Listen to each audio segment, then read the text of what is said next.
Good morning, everyone, and thank you for joining us today. My name is Nick Bernard, and I manage the flood team here at the District of Columbia's Department of Energy and Environment, we call DOEE.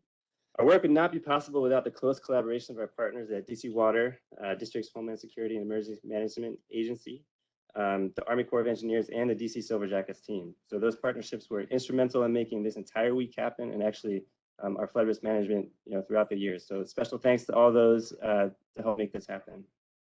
So welcome to day 4 of District's Flood Awareness Week. As the name suggests, our goal this week is to ensure that all district residents stay aware to the potential threat of flooding and also learn how to stay prepared. So our theme for today is flood barrier technologies, and we're really grateful to be here today at Peninsula 88, which is a new residential building here in Buzzard Point, which is a neighborhood along the Anacostia River. And today we're going to see a live demonstration of the barrier technologies that they have to protect their building. So just to provide some context, we're standing here today at Buzzard Point. And it's really exciting to be here specifically at Buzzard Point because I think it's a great place to talk about our city's relationship with the water and all the amazing things that are happening along the shorelines. And so for those unfamiliar, where we are in Buzzard Point, we've got Fort McNair to our west, Nationals Park and Navy Yard to our east, and to the south of us is the confluence of the Potomac and Anacostia rivers. And so these are two iconic rivers that, thanks to committed citizens and concerted efforts by local government, federal government, and other agencies, are consistently showing signs of improvement. And how do we know this? Well, by the return of species that had long ago abandoned our local waterways. So in the last couple of months, we've witnessed sightings of short-nosed sturgeon in the Potomac River, and on the Anacostia, we've seen North American river otters. And so this complements a trend that we've seen over the past few years where wildlife are beginning to return, but also people. What I mean by people returning, I mean the district rivers are now a place where residents can kayak and fish and paddleboard and sail in record numbers. And what you see is that people are starting to view the rivers as a place they want to be, as an amenity and a place to live, which is wonderful. It's a great thing for the city. You think about all the waterfront development that's happening. We've got Buzzard Point here, the wharf, Navy Yard, great things for our city. But living near the water also has its risks.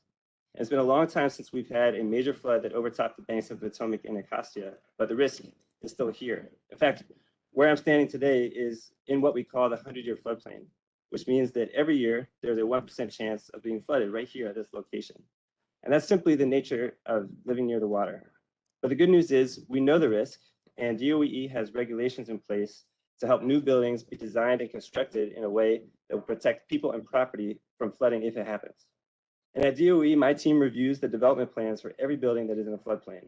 We work with architects and engineers to make sure that buildings are built in a way that protects residents from these risks. And the building behind me is a great example of that process in action, and actually an example of the building's design team going above and beyond to make their building more resilient. So in a minute, you'll hear from our friends at Peninsula 88 to describe the specific ways that this building is protected from flooding. But first, I'll pass the mic to my colleague, Chief Resilience Officer, Melissa Diaz. Thank you, Nick, and good morning. My name is Melissa Diaz, and I am the Acting Chief Resilience Officer for the District of Columbia and a proud member of the Homeland Security and Emergency Management Agency. Our agency is the central coordinating hub for preparedness, response, and recovery operations for both natural and man-made hazards. I am thrilled to be part of Flood Week today, since it is an opportunity to raise public awareness and to show how much the district takes flooding seriously. Just 1 foot of moving water can sweep away a car. 6 inches can easily knock down a person. 3 inches can cause upwards of $25,000 worth of damage to a building. Flooding can cause loss of life, damage to infrastructure and transportation, and significant delays in returning to normal daily life. The Homeland Security and Emergency Management Agency is proactively addressing flood risk by working with our federal and local partners. We invest in actions that minimize flood damage. Some examples of some of our actions are, we are implementing the district's resilience plan, Resilient DC. This plan envisions a district that can bounce back quickly and bounce back better from shocks and stressors, including flooding. It also outlines policies to ensure that the district is a climate leader, including a focus on resilient building design. When a weather event is anticipated, district officials also track its trajectory and closely assesses potential impacts for the district. When heavy rain is expected, district officials activate preparedness and response protocols. This includes making suggestions like raising flood barriers at properties like this here today. Third, we keep residents notified about risks and hazards through Alert DC. This is a communication platform that sends emergency alerts, notifications, and updates for protecting yourself, your loved ones, and your community. You can sign up for these alerts through alert.dc.gov. We host a website, ready.dc.gov, where residents can learn about flood risks and all other hazards that impact the district and measures that they can take at home to stay safe from those hazards. Crucially, however, flood risk cannot be addressed through government action alone.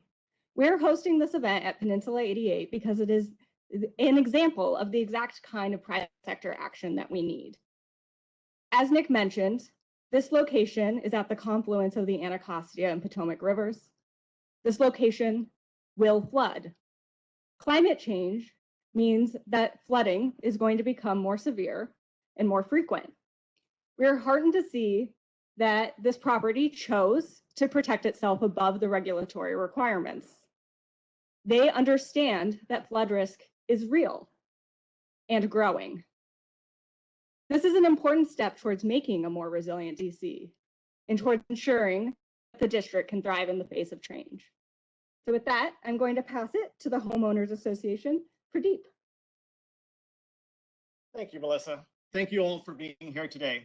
And thank you to DC Silver Jackets for selecting our building, Peninsula 88, for this very important demonstration. Congratulations as well for your very first Flood Awareness Week. What an important initiative for the city. My name is Pradeep Manakar, and I'm one of the Homeowner Association board members for our building of 110 units. I'm also an owner here. First, I'd like to share with you the purpose of our flood preparedness, and my colleague Rashani will then cover the installation of our flood barrier system. We're all here today because of the same risk, floods. As the name implies, Peninsula 88 sits at the tip of the Buzzard Point Peninsula, offering residents an amazing view of the district's waterways. However, as you know, properties along the water, like our own Potomac and Anacostia rivers, are at risk of flooding and coastal storm surges. We all experienced the powerful thunderstorms over the last several weeks with numerous flood alerts from the National Weather Service. We anticipate this risk will increase over time with more frequent, stronger, and rising sea levels. It's a challenge that we must all confront now. So you ask, what's our building doing that just turned a year old to meet this challenge? Our building was actually designed to meet the requirements of actually not a 100, but a 500-year floodplain event, where water levels could see a rise of about 14 feet above sea level. This is per requirements from FEMA and enforced by the DCRA. Areas such as our parking garage, our retail space, and our residential lobby required floodgates to maintain the same level of protection to those lower elevations. Other areas, like our first floor residential area, are already above the 14-foot mark. However, with all that said, we're going to get straight to the main reason why we're all here today, the main event, our building's flood barriers. And with that, I want to pass it on to Rashani Mansour to speak more about it. Thank you.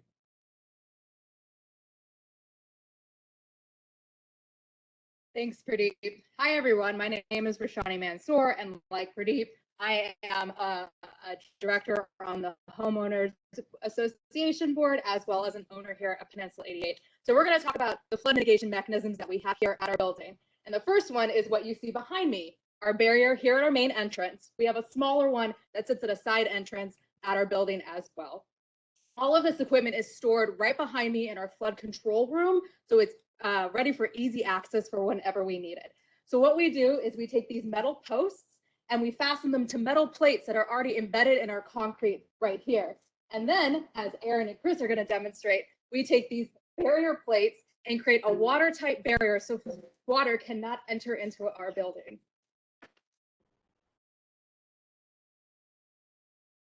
As you can see, yay! Good job, Aaron and Chris.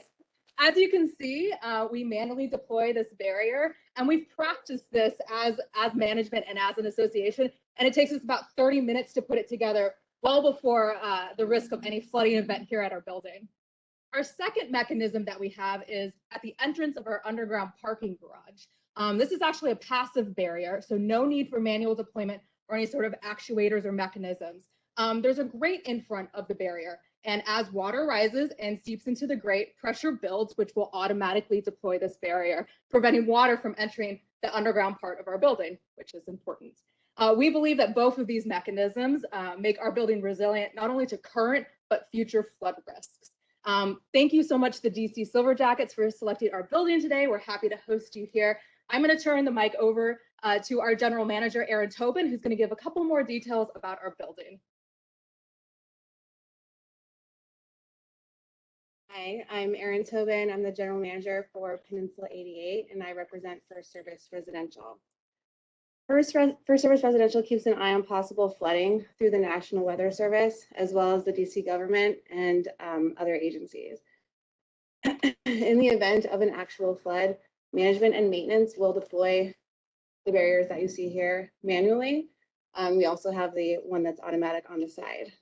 In case there is already excessive flooding and management and maintenance is not able to make it to the building, we do have on-site volunteers that are trained and capable of installing the barriers themselves. We would then notify the residents in the building of the flood event via a loudspeaker that can be heard throughout the building, as well as email communications. And this is all done in conjunction with the board of directors. Now, if you would all like to join me, we can walk around to the side of the building, or we can show you where the automatic flood barrier would deploy in the event of a flood.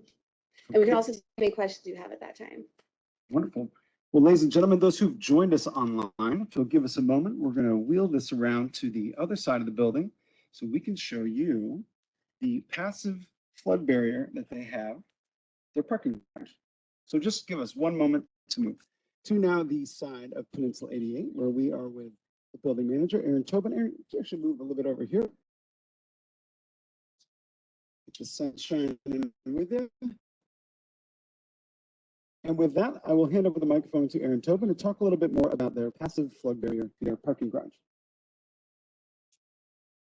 So can you hear me okay? Yes. So right here is our passive flood barrier. And basically these grates that are right here, if and when flooding does occur and water flows into these gates, the amount of water, a large amount of water will make the gate deploy automatically. And there's no push button that we can push to get that to happen. It's only in the event of water, an excessive amount of water flowing into these grates right here. And how high does it go? About 5 feet, I believe. Does it raise up like this? Yes, exactly. It'll raise up that way. Perfect. And so is there any need for intervention or anything you need to do to get that deployed? No, there is absolutely no need for intervention. There's nothing we can do. It'll automatically happen. And we will do, starting in 2022, annual tests to have that deploy to make sure it's operating properly. Come on back over here. All right, well, ladies and gentlemen who've joined us for the live stream, now we're going to go to an additional educational component. So I'm going to invite my colleague Nick Bernard over to join me over here, as well as, yes, of course, you can ask me the question. The barrier come up this year or last year? Does not come up. Does it come up during any storm events or anything like that?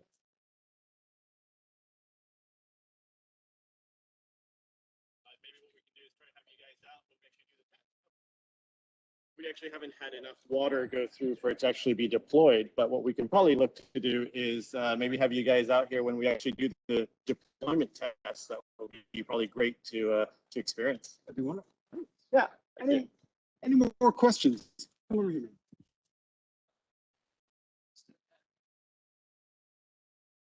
The question is how often are they tested and how long does it take for the barrier to deploy? So we have not tested it since it's been put in because it's a brand new building. So our first test, as Erin was mentioning, will be in 2022. So that will be when we actually deploy that. And then I think there's a regular, as a part of maintenance, there'll be a regular occurrence of the testing for the deployment.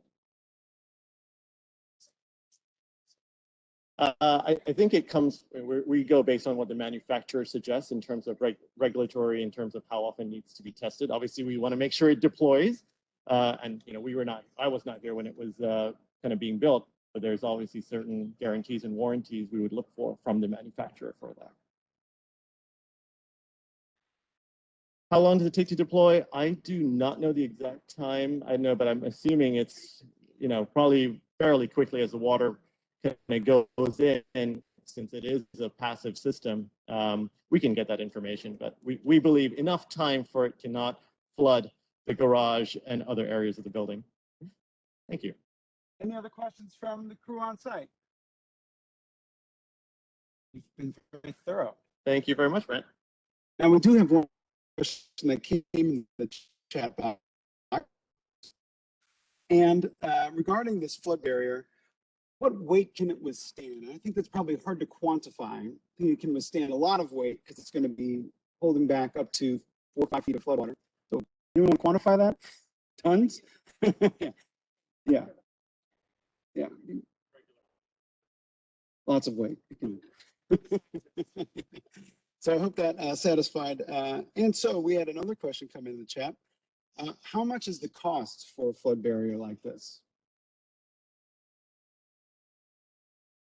Yeah, it's significant investment, I'm sure, but well worth it in terms of safety and surety of mind. We'll check to see if there's any other questions that came in the chat. I believe we've answered all of those. And so with that, we're going to close out the live portion of this event. Do we have one more? Oh, yes, please.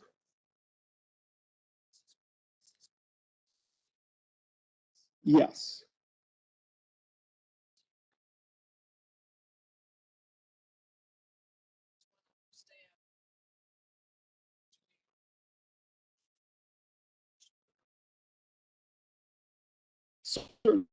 So the question was regarding our design standard for this is being protected up to 14 feet above sea level. And so I believe the question is how do you, what is the standard elevation of the river, and then how much height does it have to rise to meet that 14-foot level?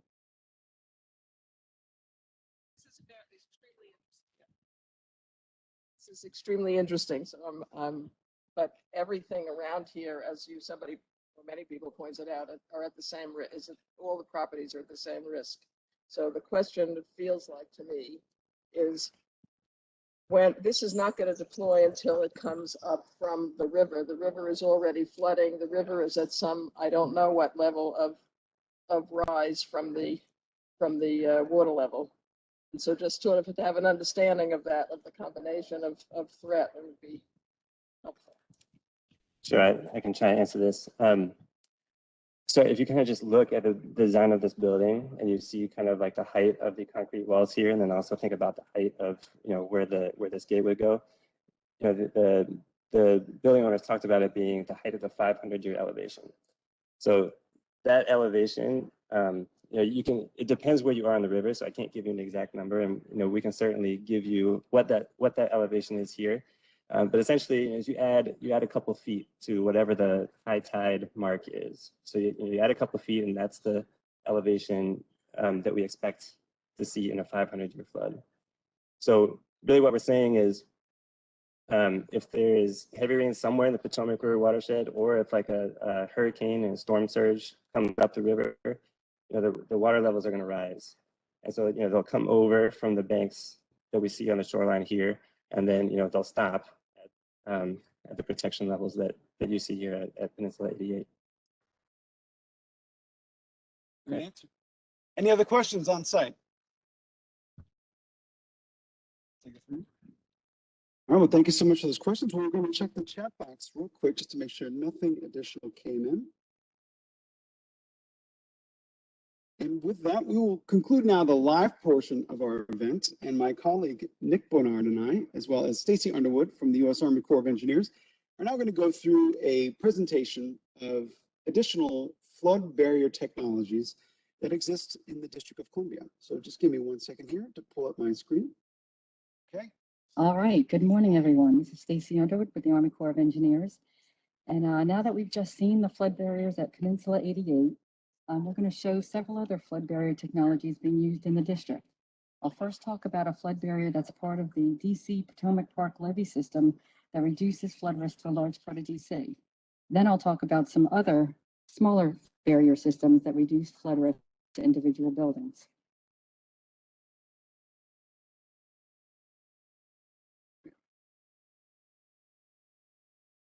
Okay, many of you may not even realize that DC has a levee system along the north side of the Lincoln Memorial and Reflecting Pool. The levee was constructed in 1939 following the major 1936 flood. It's constructed by the Corps of Engineers and is operated and maintained by National Park Service. There are three components to the levee system: about 4,000 feet of earthen levee, 2,200 feet of flood wall, and 3 closure structures. 2 of the closure structures can be shown here. And what a closure is basically there's roads and openings in levee systems that need to be stayed open, for traffic, but then they need to be closed prior to a flood event. So I'm going to focus on the 17th Street closure, but you'll see on here also there's currently the 23rd Street closure is just a smaller sandbag closure structure.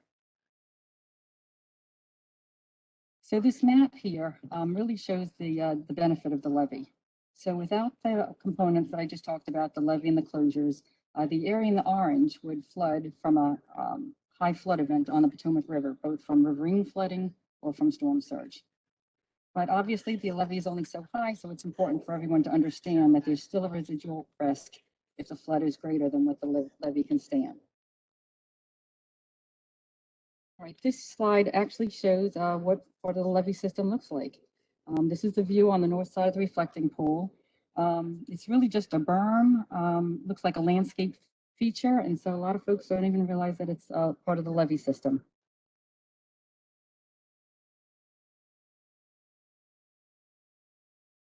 All right, so the 17th Street closure wasn't always like it was today. Back in 1942, sandbags were placed across 17th Street for that closure. You can see that was a whole lot of work, a whole lot of personnel, a whole lot of sandbags. And then in 2003, same thing as we prepared for Hurricane Isabel. You can see 60 years later, we're still using sandbags. But then soon after that, we decided that the temporary sandbag closure just was no longer reliable with FEMA and the Corps, and the levee system was actually decertified for a while we decided how to have a more permanent type structure. So that sandbag closure was then replaced with the 17th Street post and panel closure. You can see some photos here of the nice flood wall that extends from the levee up to the 17th Street opening. It took a while, but eventually we worked out a design and funding and ended up with this levee closure that is now fully functional and tested every year. And I'm really glossing over the amount of effort that it took to get here. There were many, many agencies involved, federal, local, took about 8 years to build. A whole lot to it, but we're just going to quickly go through that today. So this actually just shows an overhead view of the post and panel structure. It's actually somewhat similar to the structure we just saw at the front of Peninsula 88. It's stop log structures it has walls that tie into the levee. Next. And here it is. As you just saw, the smaller stop logs in front of Peninsula 88, these are much larger post and panel project. They are steel posts, and National Park Service comes out with a crane and they drop these very large aluminum panels into it. So most of the times these panels and posts you can't see them anywhere on the National Mall, but they're stored in a facility up in Brentwood on flatbed trucks ready for the call. And luckily we have plenty of warning time before a flood in this area, so they do have time to install it. As I mentioned, National Park Service is responsible for maintenance and operation of it. They do their tests about once a year, and it takes them about 3 to 4 hours to actually install it once everything is on site. Okay, now I'm going to turn things over to Nick Bernard to talk about some other barriers. Thanks, Stacy. So Stacy just did a great job presenting the levee closure system, and now we're going to talk about some smaller examples of barriers that we have, protecting individual facilities across the district. So what you're seeing here is what we call temporary panels, And this is an example from River Point, which is actually just across the street from where we are today. So in this case, these panels that you see here, they need to be stored, and then when we get warning that a flood is imminent, the facilities management team will come out here and put the panel together, and it will protect the facility. So the example I just gave is an example where what we call active flood barriers, because someone has to come out there and actually install them. But there are other examples of flood barriers, which we call passive flood barriers. And these systems do not need any human intervention. So we saw an example of one just now, Peninsula 88, they're protecting the underground garage.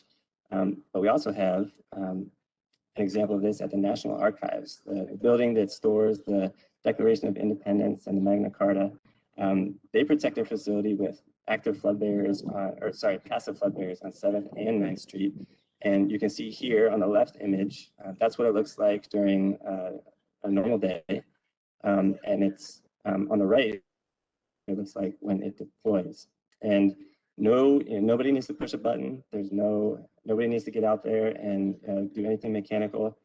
Water rushes in from the street and into a vault, and the water, simply the water volume and pressure alone are enough to raise the barrier. Also in just down the street from National Archives and Federal Triangle, the GSA buildings have also installed some flood barriers. So on the left, you see a giant flood door in the Herbert C. Hoover building that protects their chiller plant. And then on the right, two examples of flood barrier technology used for the IRS building. One example, and it protects water from coming in the vents that are at the ground level at the buildings. And so both these buildings, the Hoover building and the IRS building, and actually the Archives building, they were all flooded in 2006 during the Federal Triangle flood. And you might notice if you walk around the district, and especially on the National Mall, you might notice these vents, which are typically from the Metro, and they've got a couple examples on the left. Is sandbags as a temporary flood barrier.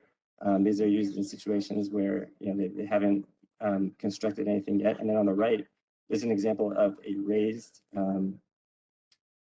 ventilation shaft. So instead of sandbags, they've gone in and put concrete and some stone cladding around it to prevent the water from going down the vents and into the Metro system. And I'm going to turn it over to Stacy to finish up here. All right, thank you, Nick. So as you can see, there are a lot of various barrier technologies available, and some are more reliable than others. The Association for State Floodplain Managers, in partnership with FM Approvals and the Corps of Engineers, have a national flood barrier testing and certification program. The Corps of Engineers Engineering Research and Development Center, they test these perimeter barriers that surround the buildings. You can see some here.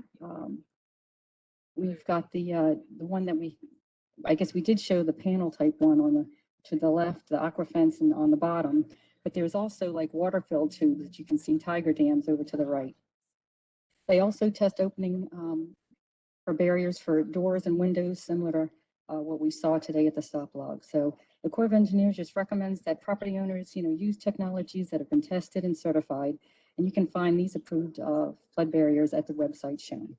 Thank you. I'll turn things back to Brent. Wonderful. Well, thank you so much. And for those who've stuck around to talk through these various flood barrier technologies, I'm going to stop sharing my screen at the moment, and we'll go to the Q&A and see if we have any additional questions.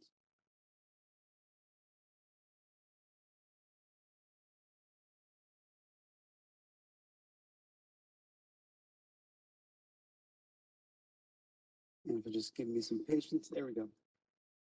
So another question we received, just gonna turn this down here. Another question we received, and I'll give this to Nick. DOE, do you foresee the district offering rebates or grants for residents or associations to install flood barriers for existing buildings? And let me get Nick on camera here too. Sure, thanks for the question. The flood team at DOE, we are constantly looking for grants and finding ways to get money to help protect our residents from flooding. We don't have a program right now, but it's something we're very interested in. And we are partnering with HCMA and putting together some applications to FEMA in order to allow us to do something like that, to make it a little bit easier for our residents and district facilities to flood-proof themselves. Well, thank you very much. And looking at the chat and the Q&A, I believe that is okay. Actually, we've got some more questions. So glad we got people chiming into the conversation. So one question we did receive is, can a resident get smart vents or weather radios from the district?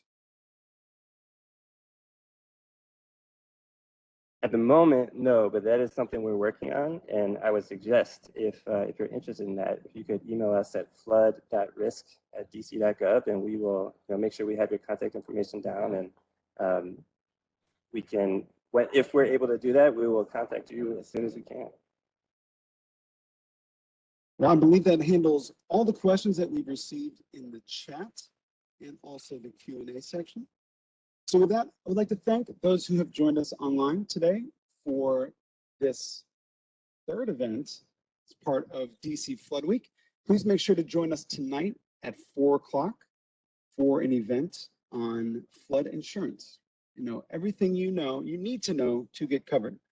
So thank you so much. Have a wonderful afternoon and stay safe.